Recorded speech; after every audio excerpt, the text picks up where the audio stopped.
마른 고목에 갈라진 틈 사이로 눅눅한 아이의 울음소리가 배어나왔다. 분명 생명이 다해 비틀어진 나무였으나 그 속에서 터져나오는 소리는 방금 막 태어난 짐승의 태반처럼 축축하고 비릿했다. 새로 부임한 현감 이서는 책상 위에 놓인 등잔불을 응시하며 붓을 멈추었다. 사방은 죽은 듯 고요했다. 한겨울의 칼바람이 관아의 기와를 핥히고 지나가는 소리 외에는 아무것도 들리지 않아야 정상이었다. 하지만 이 울음소리는 바람의 결을 타고 흐르는 것이 아니었다. 그것은 바닥 밑바닥에서부터 혹은 벽지 너머의 좁은 틈새에서부터 스멀스멀 기어나와 이선의 발목을 잡고 늘어지는 종류의 것이었다. 어머니. 아이의 목소리는 가늘게 떨리다가도 순식간에 날카로운 비명으로 변해 고막을 찔렀다. 이선은 관자놀이를 짚었다. 부임한 지 사흘째. 매일 밤 자시즈만 되면 시작되는 이 기괴한 소동 때문에 그는 단 한숨도 제대로 자지 못했다. 등잔에 기름이 타들어가며 내는 매캐한 냄새가 코끝을 찔렀지만 그 너머로 정체를 알 수 없는 흙냄새와 썩은 꽃 향기가 섞인 듯 이야기가 흥미진진해지고 있는데요. 잠시 구독과 좋아요 부탁드려도 될까요? 여러분의 응원을 전해드리는데 한 기묘한 악취가 진동했다. 그는 문을 열고 마루로 나섰다. 차가운 공기가 폐부 깊숙이 박혔다.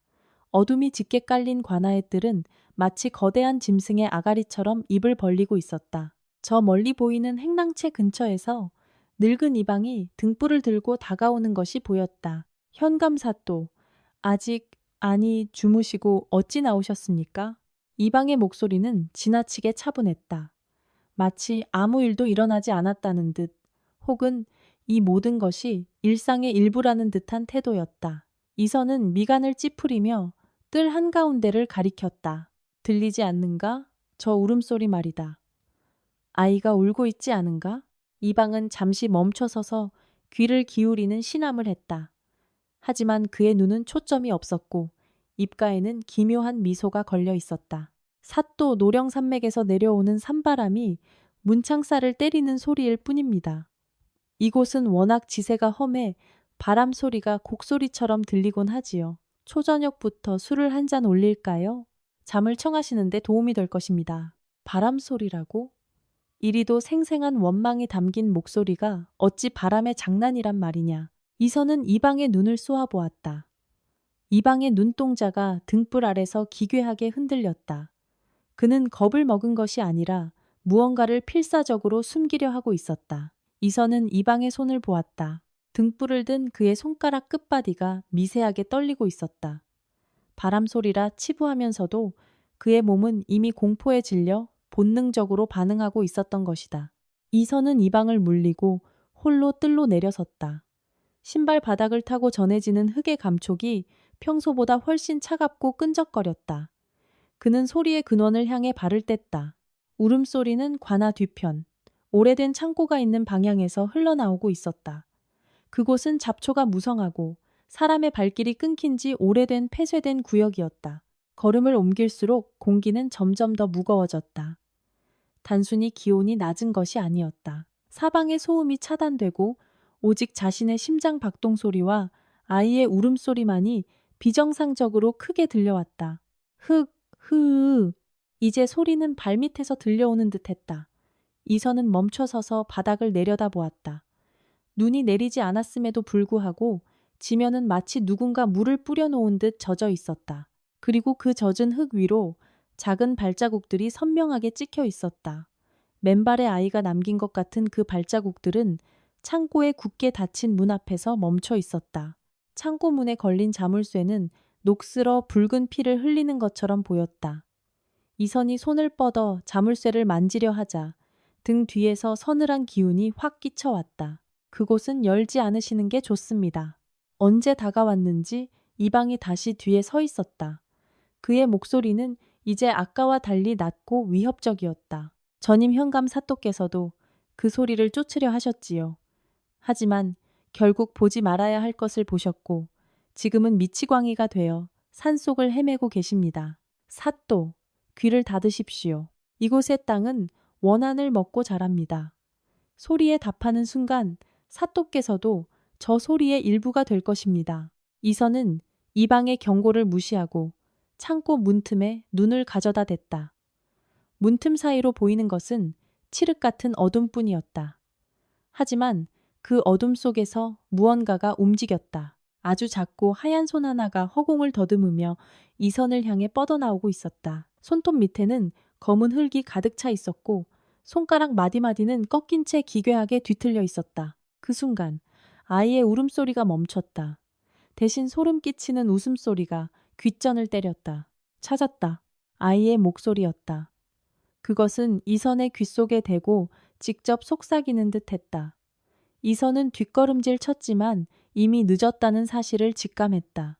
창고문 너머의 어둠이 문틈을 비집고 나와 그의 그림자를 집어삼키기 시작했다. 이선은 자신의 가슴 밑바닥에서 뜨거운 무언가가 치밀어 오르는 것을 느꼈다. 그것은 공포였고 동시에 이 비극의 진실을 마주해야 한다는 광기 어린 사명감이었다. 이 울음소리는 단순한 자연현상이 아니었다. 그것은 누군가에 의해 억지로 묻힌 진실이 터져나오며 지르는 단명한 호소였다. 그는 허리춤에 찬 칼자루를 꽉 쥐었다. 손바닥에 배어나온 땀이 차갑게 식어갔다. 내일부터는 관아의 모든 기록을 뒤져야 할 것이다. 이 땅 아래에 무엇이 묻혀 있는지, 저 창고 너머에서 무엇이 자신을 부르고 있는지 알아내야만 했다. 밤바람이 다시 거세게 불어왔다. 이방은 여전히 그림자 속에 서서 이선을 지켜보고 있었다. 이선의 눈에 비친 이방의 얼굴은 이미 인간의 것이 아니었다. 그것은 무언가에 홀린 혹은 무언가를 지키기 위해 영혼을 판 껍데기처럼 보였다. 이선은 뒤를 돌아보지 않고 자신의 집무실로 향했다. 등 뒤에서 다시 아이의 울음소리가 시작되었다. 하지만 이번에는 한 명이 아니었다. 2명, 아니 수십 명의 아이가 합창하듯 흐느끼는 소리가 관아 전체를 뒤흔들었다. 그것은 시작에 불과했다. 이 기괴한 연옥의 문이 이제 막 열리고 있었다. 죽은 나무가 산 아이의 숨결을 뱉어냈다. 분명 수십 년 전 벼락을 맞아 속이 새카맣게 타버린 고목이었으나 그 뒤틀린 틈새로 흘러나오는 공기는 방금 막 숨을 몰아쉰 짐승의 폐부처럼 뜨겁고 축축했다. 이선은 횃불을 높이 들어 나무 밑동을 비추었다. 어둠 속에서 하얗게 빛나는 무언가가 보였다. 그것은 진흙 속에 반쯤 파묻힌 작고 앙증맞은 아이의 꽃신 한 짝이었다. 이선이 허리를 숙여 그것을 집어들었을 때 손끝에 닿는 감촉은 비단이 아니라 눅눅한 짐승의 가죽처럼 기분 나쁘게 질척였다. 꽃신 코에는 붉은 실로 정교하게 수놓아진 매화 문양이 있었으나 오랜 세월 흙 속에 묻혀 있었음에도 불구하고 색이 바래기는커녕 방금 막 물들인 듯 선연한 핏빛을 띠고 있었다. 소름 끼치는 것은 냄새였다. 꽃신에서는 진한 분내와 함께 사람의 살점이 썩어 문드러질 때 나는 비릿한 악취가 동시에 진동했다. 사또, 그것에 손을 대셔서는 안 됩니다. 그림자 속에서 이방의 목소리가 들려왔다. 그는 어느새 이선의 뒤편, 횃불의 빛이 닿지 않는 경계선에 서 있었다. 이방의 얼굴은 반쯤 어둠에 잠겨 있었고 드러난 눈동자는 생기가 없이 탁했다. 이것이 왜 여기 묻혀 있는 것이냐? 이 꽃신의 주인이 누구인지 알고 있느냐? 이선의 물음에 이방은 대답 대신 마른 침을 삼켰다. 그의 목등뼈가 기괴하게 울렁거렸다. 그저 버려진 물건일 뿐입니다. 이 땅은 죽은 것들을 쉬이 내뱉지 않지요. 가끔 산자의 눈을 속이기 위해 저런 흉물을 밀어 올리곤 합니다. 어서 내려놓으시고 처소로 드시지요. 밤안개가 몸에 해롭습니다. 이방의 말투는 정중했으나 그 눈빛은 이선의 손에 들린 꽃신을 뚫어지게 응시하고 있었다. 마치 그것이 당장이라도 살아서 이선의 손목을 물어뜯기라도 할 것처럼 경계하는 기색이 역력했다. 이선은 꽃신을 소매 속에 집어넣었다. 손목에 닿는 차가운 비단의 감촉이 마치 죽은 아이의 손가락이 피부를 훑는 것처럼 느껴져 전율이 일었다. 다음 날 아침, 관아의 공기는 어젯밤보다 더 무겁게 가라앉아 있었다. 이선은 집무실 책상 위에 꽃신을 올려두고 관아의 오래된 기록물인 읍지와 호적단자를 몽땅 가져오라 명했다. 서고지기는 겁에 질린 표정으로 먼지 쌓인 책더미를 날랐다. 책장을 넘길수록 이선의 미간은 깊게 패였다. 기록은 기묘했다. 10년 전 이 고을에는 유독 아이들의 실종 사건이 잦았다. 하지만 기록상으로는 그 모든 아이가 병사 혹은 호환으로 처리되어 있었다.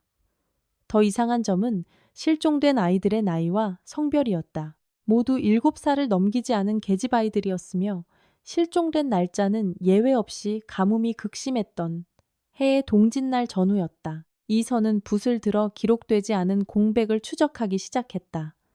종이 위로 먹물이 번져나갔다.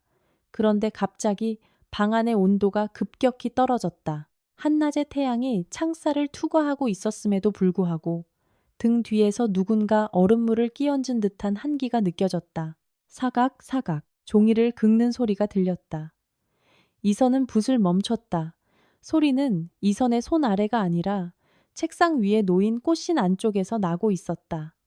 이선은 천천히 시선을 옮겼다. 꽃신 안쪽, 검은 어둠이 일렁이는 그 작은 공간에서 무언가 꿈틀거리고 있었다. 그것은 수십 마리의 작은 벌레들이 기어 나오는 것 같기도 했고 아주 작은 손가락들이 허공을 더듬는 것 같기도 했다. 이선이 꽃신을 집어들려던 찰나 서고의 문이 거칠게 열리며 이방이 들이닥쳤다. 사또, 잠시 나오셔야겠습니다. 이방의 얼굴은 하얗게 질려 있었다. 그의 옷소매 끝에는 검은 흙이 묻어 있었고 숨을 헐떡일 때마다 입안에서 흙냄새가 풍겼다. 무슨 일이냐? 직무 중인 것을 모르는가? 관아 뒤편. 옥터 근처에 우물이 넘치고 있습니다. 물이 아니라 검은 물이 올라오고 있습니다. 이선은 꽃신을 책상 서랍에 급히 밀어넣고 이방을 따라 나섰다. 관아 뒤편은 사람의 발길이 닿지 않아 자풀이 무성한 곳이었다.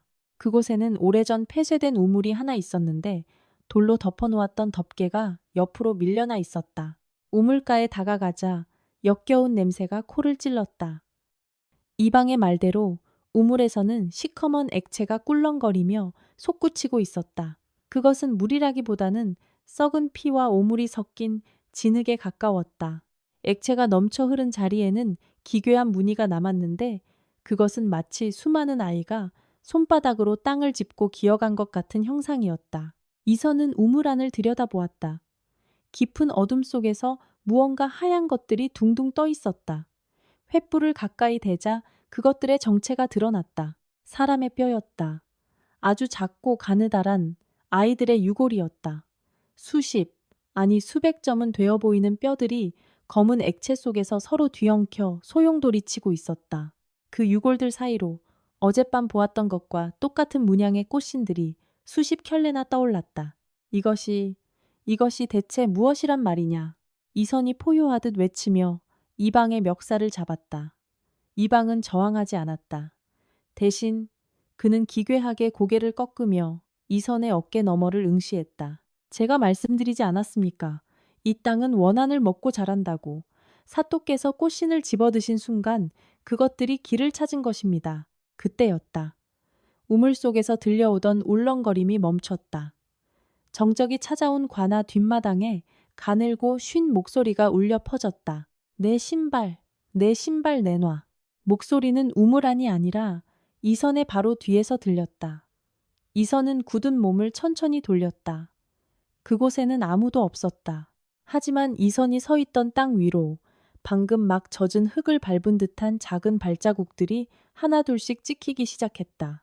발자국은 이선을 향해 천천히, 아주 천천히 다가오고 있었다.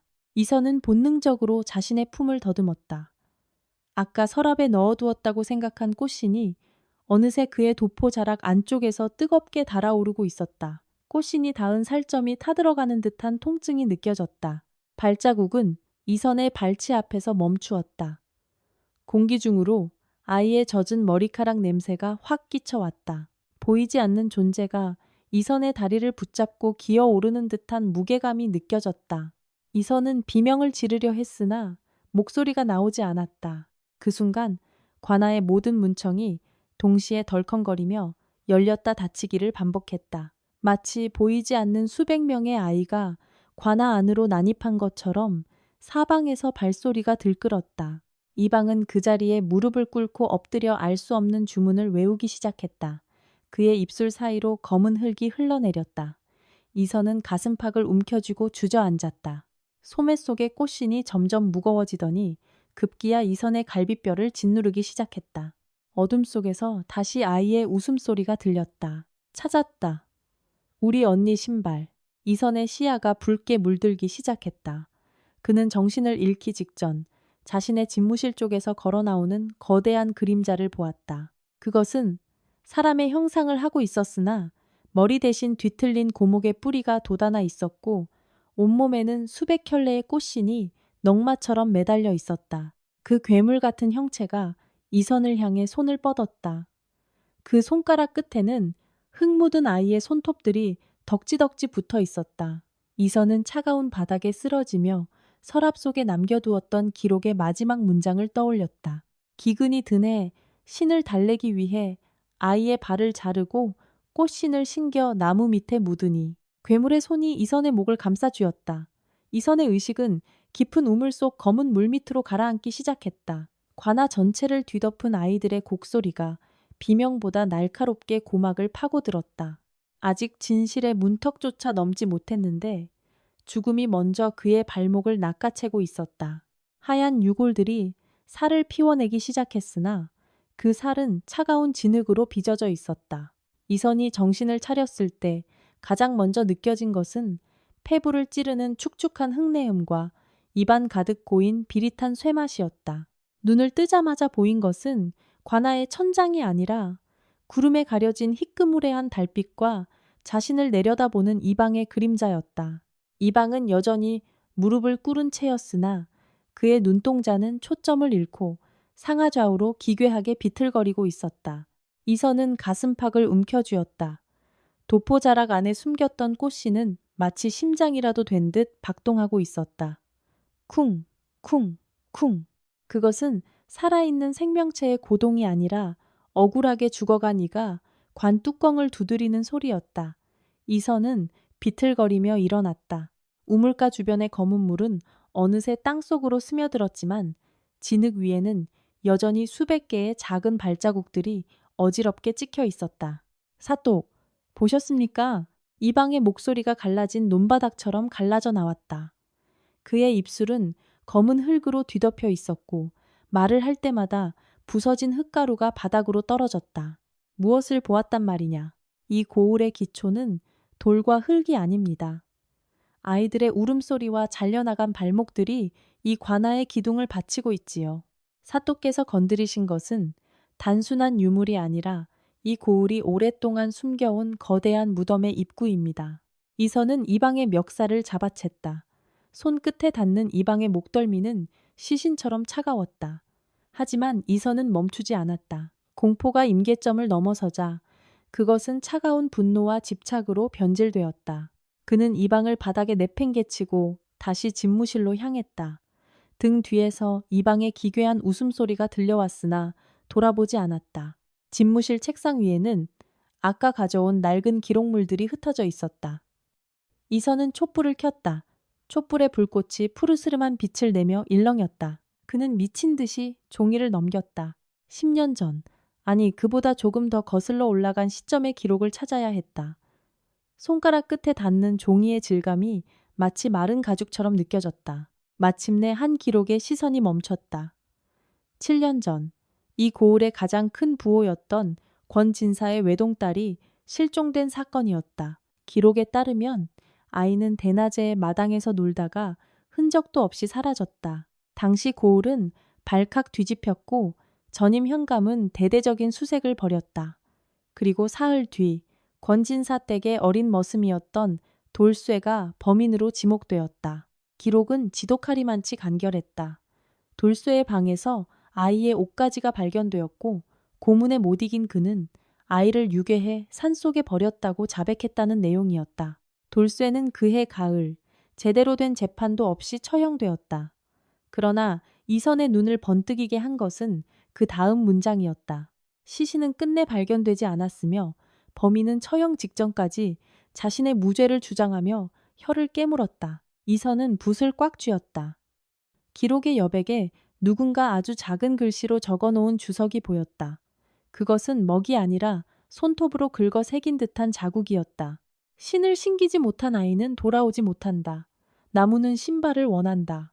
갑자기 방 안의 촛불이 일제히 꺼졌다. 암흑 속에서 시각이 차단되자 다른 감각들이 극도로 예민해졌다. 코 속으로 다시 그 역겨운 젖은 머리카락 냄새가 밀려왔다. 그리고 들렸다. 사각, 사각. 종이를 긁는 소리가 아니라 누군가 맨발로 마룻바닥을 문지르는 소리였다. 이선은 숨을 죽이고 허리춤에 칼자루를 잡았다. 하지만 손이 떨려 칼을 뽑을 수 없었다. 소리는 점점 가까워졌다. 문 밖이 아니라 바로 이선의 책상 밑에서 들려오고 있었다. 사또, 그거 아십니까? 갑자기 들려온 목소리는 이방의 것이 아니었다. 그것은 아주 앳된, 그러나 수천 년은 묵은 듯한 탁함을 머금은 아이의 목소리였다. 돌쇠 아저씨는 내 발을 자르지 않았어요. 내 발을 자른 건 우리 아버지였어요. 이선은 반사적으로 책상 아래를 내려다보았다. 어둠 속에서 두 개의 눈동자가 번뜩였다. 그것은 사람의 눈이 아니었다. 동공이 세로로 찢어진 굶주린 짐승의 눈이었다. 찰나의 순간 책상 아래에서 하얀 손이 튀어나와 이선의 발목을 낚아채려 했다. 이선은 비명을 지르며 뒤로 넘어졌다. 우당탕 소리를 내며 의자가 넘어졌고 이선은 바닥을 기어 문 밖으로 뛰쳐나갔다. 복도에는 안개가 자욱했다. 관아의 마당은 더 이상 그가 알던 공간이 아니었다. 나무들은 비틀린 팔다리를 뻗어 하늘을 핥히고 있었고 담벼락마다 검은 액체가 눈물처럼 흘러내리고 있었다. 이선은 관아를 벗어나기 위해 달렸다. 하지만 달릴수록 그의 몸은 무거워졌다. 품속의 꽃신이 마치 납덩이라도 된 것처럼 그의 가슴을 짓눌렀다. 숨이 턱끝까지 차올랐을 때 그는 관아 정문 앞에 서 있는 한 무리의 사람들을 발견했다. 마을 사람들이었다. 그들은 횃불도 들지 않은 채 어둠 속에서 정렬해 서 있었다. 남녀노소 할 것 없이 모두가 고개를 숙이고 있었으며 그들의 발치는 하나같이 흙으로 더럽혀져 있었다. 사또, 어디를 가시려 합니까? 마을의 최고령자인 김노인이 앞으로 걸어 나왔다. 그의 눈은 백태가 끼어 뿌옇게 변해 있었지만 정확히 이선의 가슴팍을 응시하고 있었다. 이 고을의 기근이 들었을 때 우리는 약속했습니다. 산자의 발을 받쳐 죽은 땅을 살리기로 말입니다. 권진사택 아이는 그저 첫 번째였을 뿐입니다. 돌쇠는 범인이 아니라 아이의 발목을 자르는 것을 거부해 죽임을 당한 것이지요. 김노인의 말에 맞춰 마을 사람들이 일제히 고개를 들었다. 그들의 입가는 기괴하게 찢어져 있었고 그 사이로 검은 흙과 벌레들이 꿈틀거리며 기어 나왔다. 이선은 뒤를 돌아보았다. 관아 건물 옥상 위에 아까 보았던 그 거대한 괴물이 서 있었다. 고목의 뿌리가 머리 위로 치솟아 있고 온몸에 수백 켤레의 꽃신을 매단 채 흐느끼고 있는 존재. 그것이 천천히 이선을 향해 손가락질했다. 신발을 돌려줘. 마을 사람들이 서서히 포위망을 좁혀왔다. 이선은 품속에서 꽃신을 꺼내 멀리 던지려 했다. 그러나 꽃신은 이미 그의 도포자락과 한 몸이 된 듯 떨어지지 않았다. 아니, 그것은 이선의 가슴팍 살점을 뚫고 안으로 파고들고 있었다. 찌릿한 통증과 함께 이선의 시야가 다시 흐릿해졌다. 그는 자신의 발 아래를 보았다. 어느새 그의 신발은 사라지고 맨발의 피부 위로 검은 반점이 피어오르고 있었다. 발목 부분이 타들어가는 듯한 고통에 그는 비명을 질렀다. 아악. 그때 마을 사람들 사이에서 한 여인이 나타났다. 그녀는 낡은 소복을 입고 있었는데 발목 아래가 없었다. 그녀는 피 묻은 붕대를 질질 끌며 이선에게 다가왔다. 그녀의 얼굴은 지식여져 형체를 알아볼 수 없었지만 이선은 본능적으로 알 수 있었다. 그녀가 바로 돌쇠의 아내이자 사라진 아이들의 어머니 중 한 명이라는 것을. 여인은 이선의 앞에 멈춰서서 손을 뻗었다. 그녀의 손가락 끝이 이선의 목에 닿았다. 차가운 얼음 송곳이 피부를 뚫는 것 같았다. 사또께서 오셨으니 이제 제 아이도 새 신을 신을 수 있겠군요. 여인의 말과 동시에 이선의 다리 근육이 경련을 일으키며 뒤틀리기 시작했다. 마치 보이지 않는 톱날이 그의 발목뼈를 천천히 썰어내고 있는 듯한 감각이었다. 이선은 바닥에 쓰러져 흙을 움켜쥐었다. 손톱 밑으로 거친 흙이 파고들고 입안으로는 계속해서 검은 물이 역류했다. 관아의 종이 울리기 시작했다. 누구도 치지 않은 종소리는 곡소리와 뒤섞여 고을 전체로 퍼져나갔다. 이선은 정신이 아득해지는 와중에도 보았다. 마을 사람들이 하나둘씩 자신의 발목을 감싸 쥐고 바닥을 구르는 모습을, 그리고 그들의 발치에서 피어오르는 수많은 꽃신들을. 이 고을의 비밀은 단순한 원한이 아니었다. 그것은 대대로 이어져 내려온 집단적인 광기이자 생존을 위해 영혼을 팔아치운 자들의 지옥도였다. 이선은 마지막 힘을 다해 관아 서구 쪽을 바라보았다. 거기에는 아직 그가 읽지 못한 마지막 기록이 바람에 나부끼고 있었다. 가장 깨끗한 관리에 발을 받치는 날, 나무는 비로소 영원한 갈증을 해소하리라. 괴물의 손이 이선의 발목을 완전히 감싸 쥐었다. 뚝 하는 소름 끼치는 뼈의 파열음이 정적을 깼다. 이선의 비명은 공기 중으로 흩어지지 못하고 안개 속에 갇혀 맴돌았다. 어둠 속에서 수백 명의 아이들이 깔깔거리며 웃는 소리가 들려왔다. 찾았다, 우리 아저씨 발. 이선의 눈에서 붉은 눈물이 흘러내렸다. 의식의 마지막 끈이 끊어지려는 찰나. 그는 자신의 가슴팍을 파고든 꽃신이 기괴하게 웃고 있는 것을 보았다. 고통은 이제 감각을 넘어 영혼을 갉아먹기 시작했고, 이선은 자신이 결코 이 고을을 살아서 나가지 못할 것임을 직감했다. 하지만 이것은 시작에 불과했다. 발목이 잘려나간 자리에 돋아나기 시작한 것은 살점도 뼈도 아닌 딱딱하고 거친 나무뿌리였다. 죽은 아이의 잘려나간 발이 제 발로 방 안을 걸어 들어왔다. 발목 위로는 아무것도 없었으나 텅 빈 허공을 디디는 발바닥에서는 살점이 지시겨지는 축축한 소리가 났다.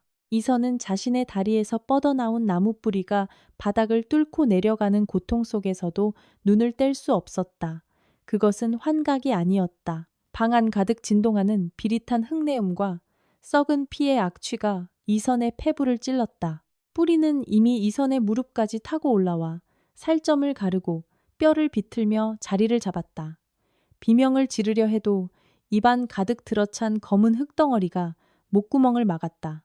그때 이선의 눈앞에 놓인 서고의 기록들이 스스로 파르르 떨리며 책장을 넘기기 시작했다. 먹으로 쓰인 글자들이 마치 살아있는 벌레처럼 꿈틀거리더니 종이 위를 기어다니다가 새로운 문장을 만들어냈다. 그것은 이선이 방금 전 보았던 조작된 기록의 이면, 피로 얼룩진 진실이었다. 권진사의 아우 권칠성은 조카의 재산을 탐하여 사또와 결탁했다. 아이의 발목을 자른 것은 신을 달래기 위함이 아니요 도망치지 못하게 함이며 그 피로 땅의 갈증을 채운다는 명분을 만들어 마을 사람들의 입을 막기 위함이었다. 기록 위로 핏방울이 툭 하고 떨어졌다. 이선의 머리 위, 서고의 석가래에 매달린 거대한 괴물의 입에서 떨어진 것이었다. 수백 켤레의 꽃신을 몸에 붙인 그 괴물은 이제 더 이상 흐느끼지 않았다. 그것은 칠흑 같은 어둠 속에서 이선을 내려다보며 기괴하게 입을 벌렸다. 괴물의 얼굴은 일그러져 있었으나 그 눈동자 속에는 억울하게 죽어간 아이의 원혼과 함께 그 아이를 죽음으로 몰아넣은 인간들의 탐욕이 소용돌이치고 있었다. 이선은 떨리는 손으로 옆에 떨어진 붓을 쥐었다. 자신의 허벅지를 뚫고 나온 나무뿌리에서 흐르는 피를 먹삼아 그는 기록의 여백에 증거를 남기려 했다. 하지만 손가락 뼈가 으스러지는 소리와 함께 감각이 마비되어 갔다. 밖에서는 마을 사람들의 구슬픈 곡소리가 점점 더 가까워지고 있었다. 그들은 문 밖에서 손톱으로 문창지를 긁어대며 나직하게 속삭였다. 사또, 진실을 알아서 무엇합니까? 이미 당신의 발은 이 땅의 거름이 되었는데. 이방의 목소리였다. 아니, 그것은 이방의 가죽을 뒤집어 쓴 무언가의 목소리였다. 문틀 너머로 비치는 그림자들은 인간의 형상이 아니었다. 길게 늘어진 팔다리와 비정상적으로 큰 머리, 그리고 모두가 하나같이 발목 아래가 소실된 채 허공을 부유하고 있었다. 이선은 정신을 잃지 않기 위해 자신의 혀를 깨물었다. 비릿한 혈향이 입안을 감돌자 잠시 시야가 맑아졌다.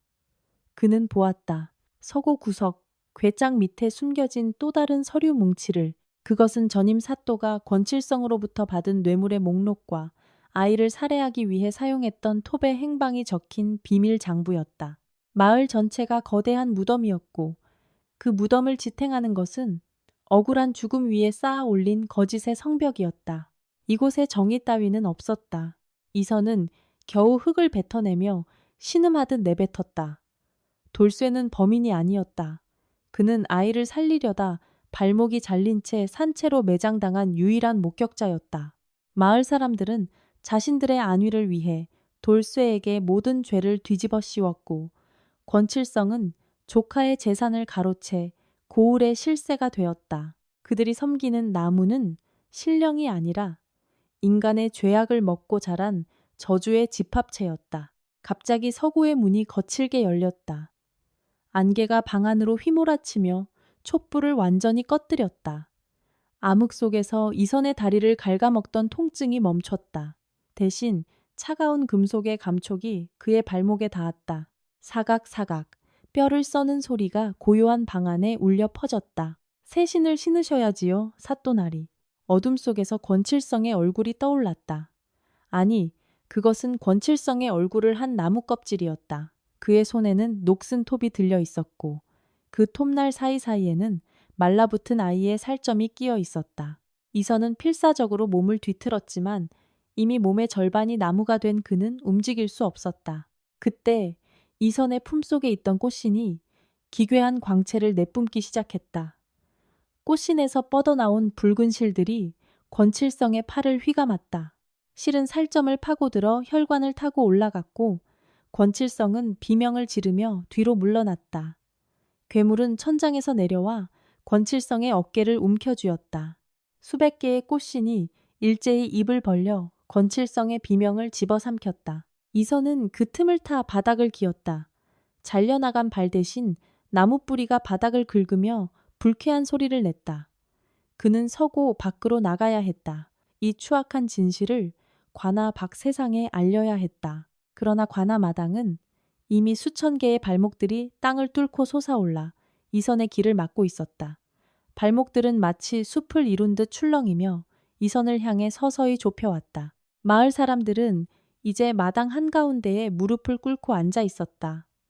그들의 눈에서는 검은 진액이 흘러내렸고 입에서는 끊임없이 무언가를 씹는 소리가 났다. 그들은 이선을 보며 일제히 손가락질했다.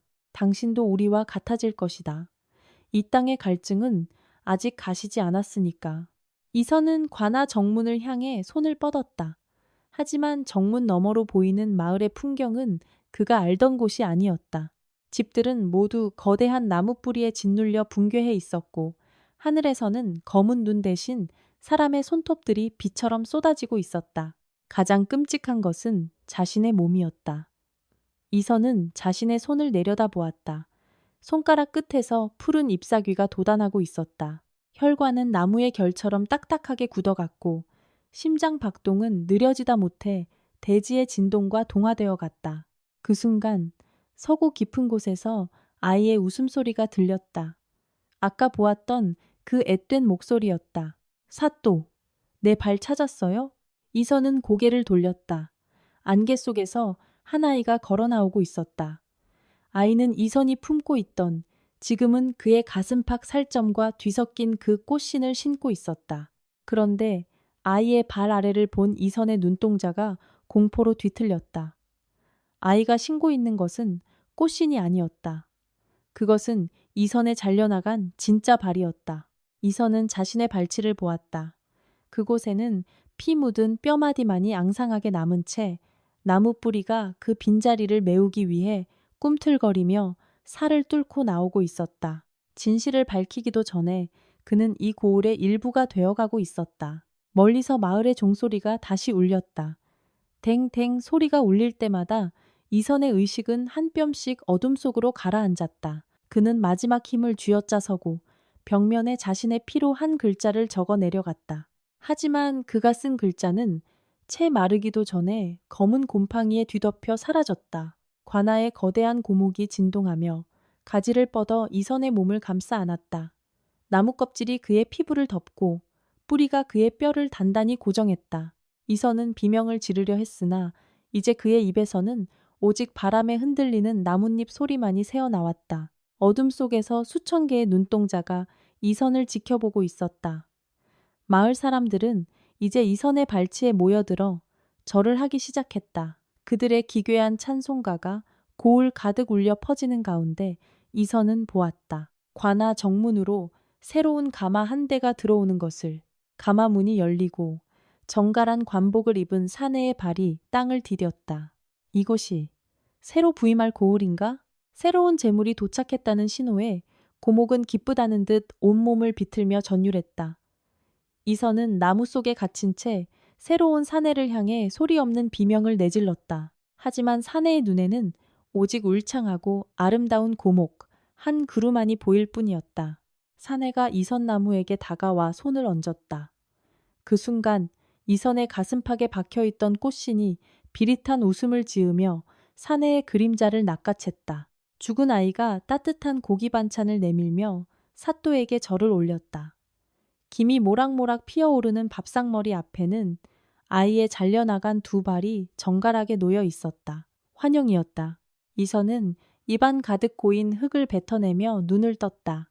방금까지 자신을 집어삼키려던 나무의 기억, 새로 부임한 사또의 가마, 그리고 자신의 살점을 파고들던 그 지독한 뿌리들은 모두 대지가 선사한 끔찍한 예지이자 저주였다.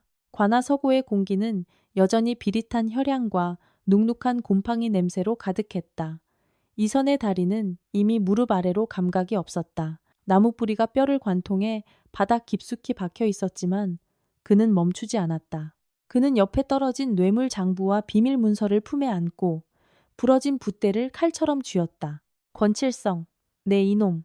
이선의 목소리는 갈라진 나무 껍질이 서로 부딪히는 듯한 괴이한 소리를 냈다. 그는 자신의 허벅지를 찌르고 들어온 뿌리를 손으로 직접 뽑아냈다. 우드득하며 근육이 찢어지고 혈관이 터져나갔지만 고통보다 앞선 것은 서늘한 증오였다. 바닥을 기어가는 그의 뒤로 검붉은 피가 길게 선을 그렸다. 관아마당으로 나서자 달빛은 이미 핏빛으로 물들어 있었다. 마을 사람들은 마치 거대한 거미줄에 걸린 인형들처럼 마당 한가운데에 멍하니 서 있었다. 그들의 발목은 모두 땅속으로 파고들어 있었고 입에서는 끊임없이 기괴한 주문 같은 곡소리가 흘러나왔다. 그 중심에 권칠성이 서 있었다. 그는 녹슨 톱을 들고 이선을 향해 비열한 웃음을 지었다. 사또, 아직도 인간의 의지로 무엇을 바꿀 수 있다 믿으십니까? 이 고을은 이미 저 나무의 위장 속입니다. 당신도, 저 아이도, 그 미천한 돌쇠놈도 모두 걸음일 뿐이지요. 권칠성의 말이 끝나기가 무섭게 마당 한복판에 서 있던 거대한 고목이 진동하기 시작했다. 땅이 갈라지며 그 틈새로 수천 개의 머리카락 같은 뿌리들이 솟구쳐 올랐다. 이선은 가슴팍에 박혀있던 꽃신을 움켜쥐었다.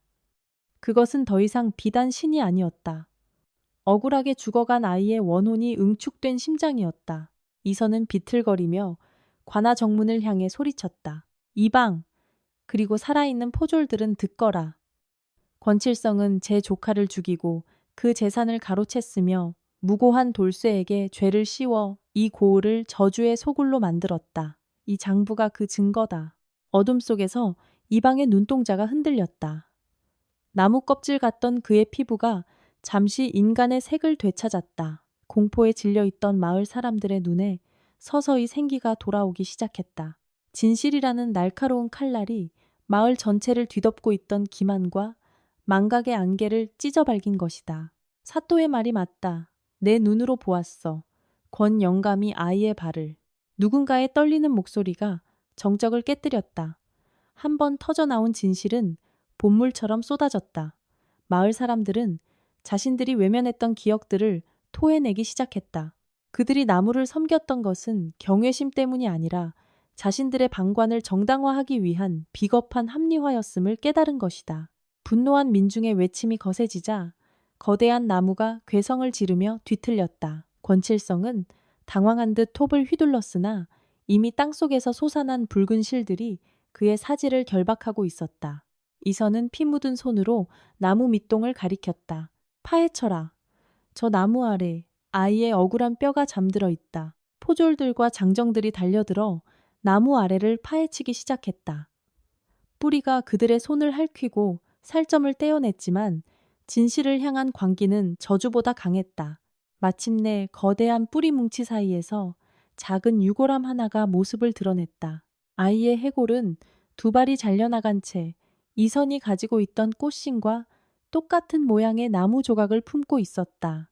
그 순간 하늘에서 검은 눈 대신 하얀 이팝나무 꽃잎이 비처럼 쏟아졌다. 이선은 그 자리에 무릎을 꿇었다.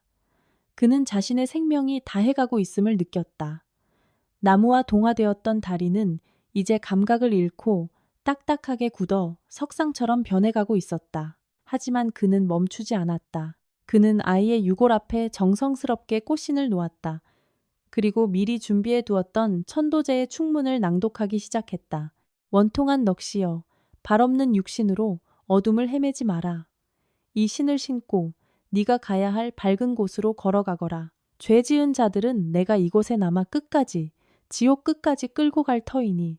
이선의 목소리가 마당 가득 울려 퍼지자 권칠성의 몸이 서서히 나무 속으로 빨려 들어가기 시작했다. 그는 비명을 질렀으나 그가 휘둘렀던 녹슨 톱이 오히려 자신의 목을 파고들었다.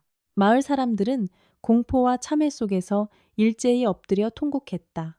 밤새 계속된 천도제 속에서 아이의 유골 주위로 은은한 광채가 피어올랐다. 이선은 보았다. 꽃신을 신은 어린아이가 환하게 웃으며 돌쇠의 손을 잡고 안개 너머로 걸어가는 모습을, 억울하게 죽어간 머슴 돌쇠의 영혼 또한 비로소 쇠사슬을 풀고 자유를 얻은 듯했다. 하지만 승리의 기쁨은 짧았다. 마을의 저주가 걷히는 듯 싶었으나 이선의 몸은 이제 완전히 나무와 하나가 되어가고 있었다. 그의 가슴팍에서 잔가지들이 돋아나고 눈에서는 피 대신 맑은 수액이 흘러내렸다. 사또나리. 이방과 포졸들이 달려와 그를 붙잡았지만 이선의 피부는 이미 차가운 나무 껍질로 변해 손이 닿지 않았다. 그는 마지막 힘을 다해 이방의 옷소매를 잡았다. 장부를 한양으로 보내라. 이 고을의 죄악이 한 톨도 남지 않게. 그리고 저 나무를. 말을 끝내기도 전에 이선의 입안으로 딱딱한 나무 심재가 돋아났다. 그의 의식은 점점 땅속 깊은 곳으로 수천 년 동안 쌓여온 대지의 원한 속으로 가라앉았다. 날이 밝아오자 관아마당에는 기이할 정도로 아름다운 고목 한 그루가 우뚝 솟아 있었다. 그 나무는 마치 누군가를 지키려는 듯 관아 정문을 향해 가지를 뻗고 있었고 그 밑동에는 핏빛처럼 붉은 꽃신 한 켤레가 단단히 박혀 있었다. 권칠성과 그를 따르던 무리들은 흔적도 없이 사라졌다. 오직 나무 껍질 위로 일그러진 그들의 얼굴 형상만이 고통스럽게 새겨져 있을 뿐이었다. 마을은 고요를 되찾았지만 그것은 평화가 아니었다. 폭풍 전야의 무거운 침묵이었다. 살아남은 마을 사람들은 이제 나무가 된 이선 앞에 모여 앉았다. 그들은 더 이상 나무를 숭배하지 않았다. 대신 자신들이 저지른 죄를 씻기 위해 날마다 나무 아래에서 자신들의 발목을 긋고 피를 바치기 시작했다. 그것은 이선이 원한 정의가 아니었다. 이선은 나무 속에서 그들의 뒤틀린 참회를 지켜보며 소리 없는 절규를 내뱉었다. 뿌리는 더욱 깊게, 더 잔인하게 고을의 지하를 파고들었다. 무언가 잘못되어 가고 있었다. 원혼을 달랬으나 그 원혼이 머물던 자리에 더 거대하고 굶주린 무언가가 깨어나고 있었다. 관아의 담장 너머 숲 전체가 술렁이기 시작했다. 나무가 된 이선의 감각으로 느껴졌다. 이 고을을 지탱하던 것은 아이의 원혼만이 아니었다. 이 땅 자체가 수백 년 동안 인간의 배신과 탐욕을 먹고 자란 거대한 아가리였다. 그때 나무의 몸통에 깊게 새겨진 이선의 눈이 번쩍 뜨였다. 마을 입구에서 들려오는 수많은 말발굽 소리. 한양에서 내려온 조사관들이 아니었다. 그들의 깃발에는 검은 태양 문양이 그려져 있었다. 아직 끝나지 않았다. 나무의 잎사귀들이 일제히 몸을 떨며 비릿한 금속성 소리를 냈다. 이선은 깨달았다. 자신이 치른 대가는 고작 시작에 불과했다는 것을. 진정한 공포는 이제 막 마을의 정문을 넘어서고 있었다. 나무가 된 이선의 가슴에서 도단한 꽃신이 아이의 웃음소리를 내며 엇박자로 걷기 시작했다.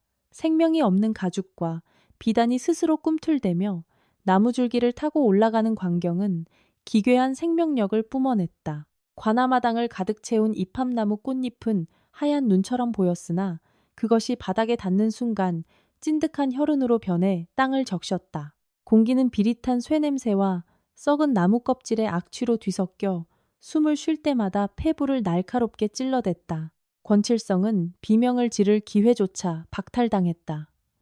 그의 사지는 이미 이선의 뿌리와 뒤엉켜 하나로 녹아내리고 있었다. 그가 평생 휘둘렀던 녹슨 톱은 이제 그의 척추를 관통해 나무의 심재가 되어 있었다. 바람이 불 때마다 나무가 흔들리면 몸속에 박힌 톱날이 그의 뼈를 사각사각 갉아내는 소리가 고을 전체에 울려 퍼졌다. 그것은 살아있는 인간이 낼 수 있는 소리가 아니었다. 나무 껍질 사이로 비어져 나온 권칠성의 눈동자는 공포로 뒤집힌 채 자신이 죽인 아이가 신었던 꽃신이 제 얼굴 위를 짓밟고 지나가는 것을 지켜봐야만 했다. 사또, 제발 죽여줘. 권칠성의 입에서 흘러나온 것은 말이 아니라 검붉은 수액이었다. 이선은 나무 안쪽에서 그 모든 고통을 공유하고 있었다. 감각은 더욱 예민해졌고 고통은 수만 배로 증폭되었다. 그는 권칠성을 벌하고 있었으나 동시에 자신도 영원한 형벌의 틀에 갇혔음을 깨달았다. 나무의 뿌리는 고을 전체를 거미줄처럼 휘감았다. 이제 이 고을에서 일어나는 모든 죄악, 모든 비명, 모든 탐욕이 이선의 신경줄을 타고 전해졌다. 마을 사람들은 미쳐가고 있었다. 그들은 관아마당으로 구름처럼 몰려들었다. 하지만 그들의 손에는 참회의 눈물 대신 날카로운 칼과 낫이 들려 있었다. 그들은 스스로의 발목을 그어 흐르는 피를 나무 밑동에 바쳤다. 그것은 속죄가 아니었다. 나무가 된 사또의 노여움을 사서 자신들이 죽을까봐 두려워 바치는 비굴한 먹이였다. 이것을 드시고 화를 푸소서. 사또 나리. 우리는 몰랐습니다. 우리는 그저 시키는 대로 했을 뿐입니다. 사람들이 토해내는 변명은 악취나는 가스가 되어 마을을 뒤덮었다. 이선은 나무의 눈으로 보았다.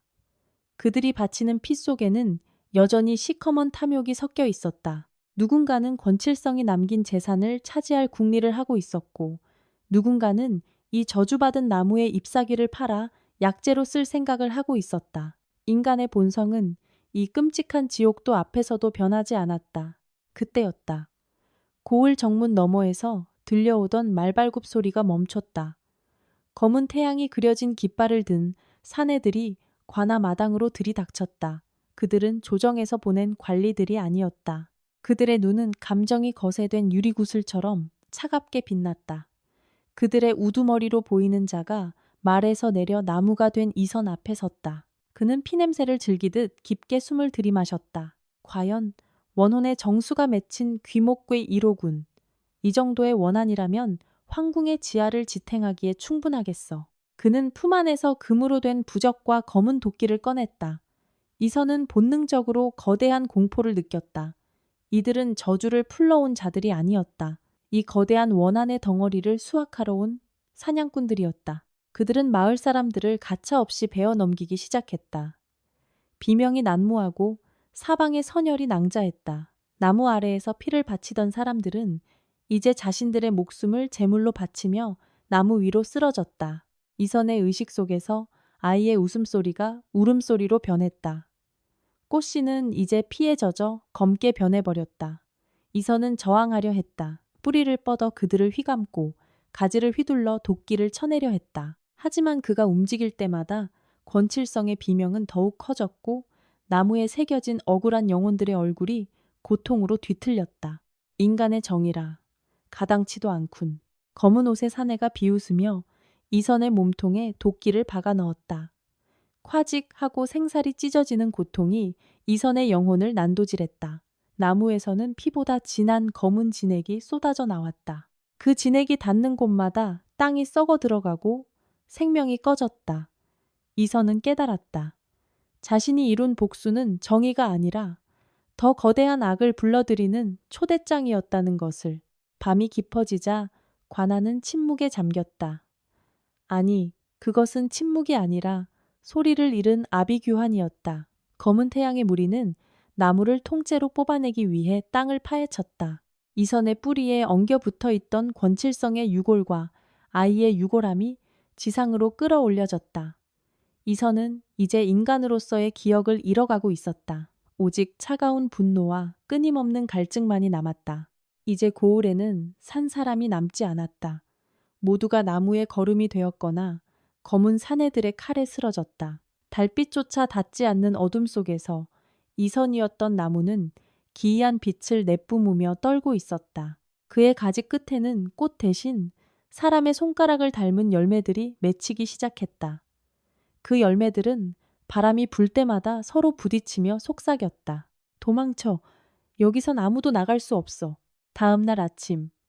고을은 지도 위에서 영원히 사라졌다.